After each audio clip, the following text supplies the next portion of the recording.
Alparslan'ın neslimen. Men öldürmüşüm size beyan edeyin.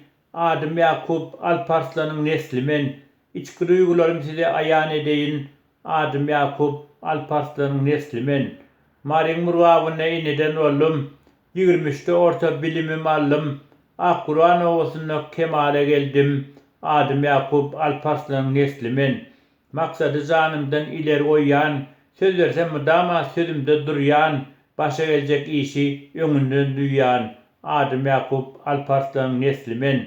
Men müdama öz vertemem saklayan. Nirde olsam da vatan duudun haklayan. Aslım arslan, men hiç kesten korkmayan. Adım Yakup, Alparslan'ın neslimen.